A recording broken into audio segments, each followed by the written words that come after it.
My name's David Bickerstaff. I'm an artist and filmmaker, and these are my photographs. My name's Ruth, Garde, and I'm one of the curators of Tibet's secret temple, Body, Mind and Meditation in Tantric Buddhism. So the first image we have here is actually when I'd been picked up from the airport. And this is the driver, and the first thing you notice, of course, is that he's got all these sort of ritual prayer beads and things in the car. And the landscape was amazing just to see it for the first time. Quite barren, quite desolate, but very interesting. And speaking of the prayer beads, you're quite right. That's exactly what they are. And they sort of function as a kind of an amulet or a talisman.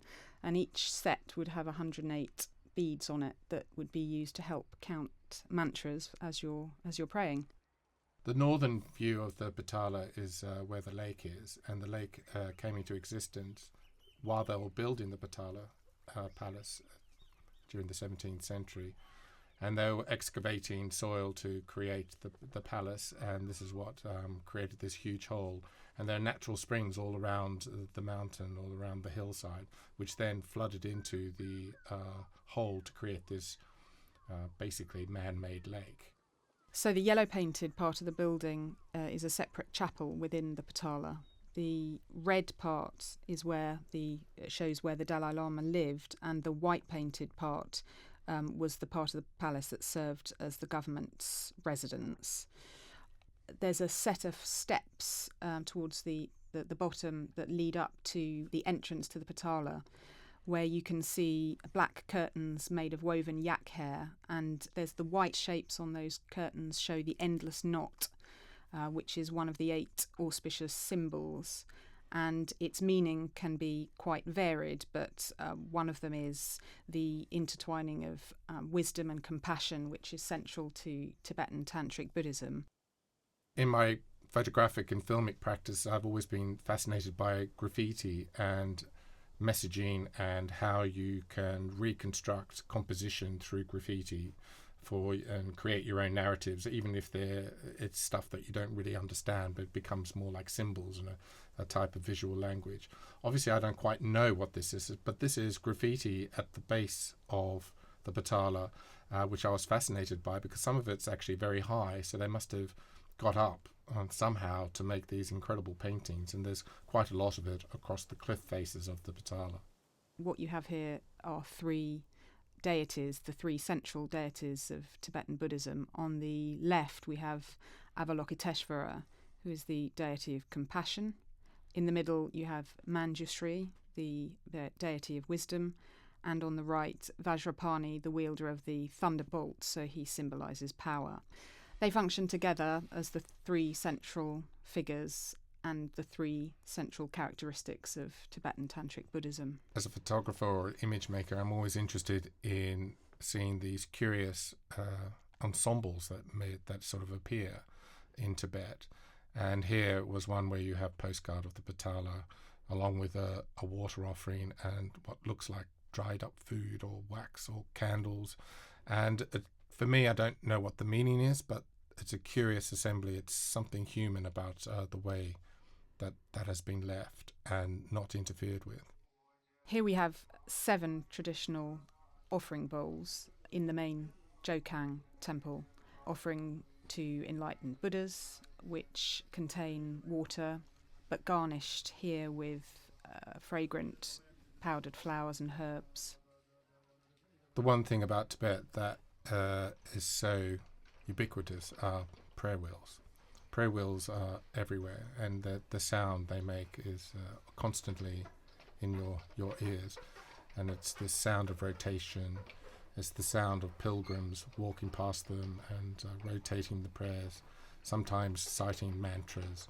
And they have a particular repetitive sound which actually becomes part of the rhythm of the bark or of the centre of Lhasa. The prayer wheels are fundamental to the pilgrim circuit of the Jokang, which means House of the Buddha. And as they're spinning the wheel, the mantra Om Mani Padme Hum, which is dedicated to Avalokiteshvara, the deity of universal compassion, is actually being spread, as it were. It's being disseminated throughout the world as you spin the prayer wheels. It's if you like, being disseminated into the atmosphere and towards the heavens. And that's much the same principle as with the prayer flags that you see all around Lhasa and Tibet. They're spreading their message, if you like, their prayers through the wind that flutters through them. And also, in fact, the smoke offerings that you see around Lhasa, they're ascending through the wind. The Barkor is where pilgrims come every day to circumambulate around the central temple. These are pilgrims. As you can see, a fantastic looking pilgrim with his portable prayer wheel. When you walk around the Barkor, and you always walk in a clockwise direction, you come across pilgrims meditating and expressing their devotional practices in various ways. And prostration onto the ground is the most physical and the most foreign to me. They was the most foreign thing to see people ritualistically almost every sort of few yards throwing themselves onto the floor.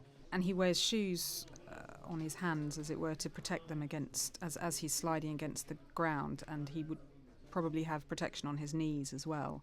And the prostration is a form of devotion, what would be described as an outer form of devotion to the Buddha, to the laws, the Dharma, and to the Buddhist community, the Sanga. When you're in the Barkor, you're snapping away and you're taking images, and there's lots of really amazing visual stuff there. But then when you get them back and you look at them, you noticed little sort of details, like the girl down at the bottom right there. She's on the mobile phone.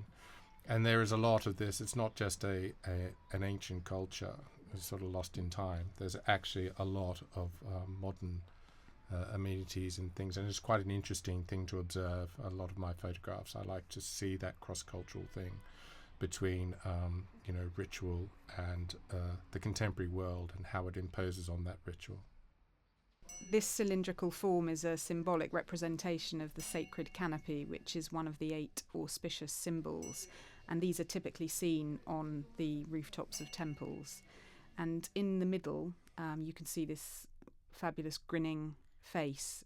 It's the face of glory, or Kirti Mukha, which is it's a disembodied head with a frieze of jewelled strings coming out of its mouth, and it's a form of protector. This is the wheel of the Dharma, the eightfold path to enlightenment, and it's shown between 2 deer. They symbolise the deer park in which the Buddha gave his first teachings, and the central symbol in the middle of the spokes is the symbol of the connectedness of all things.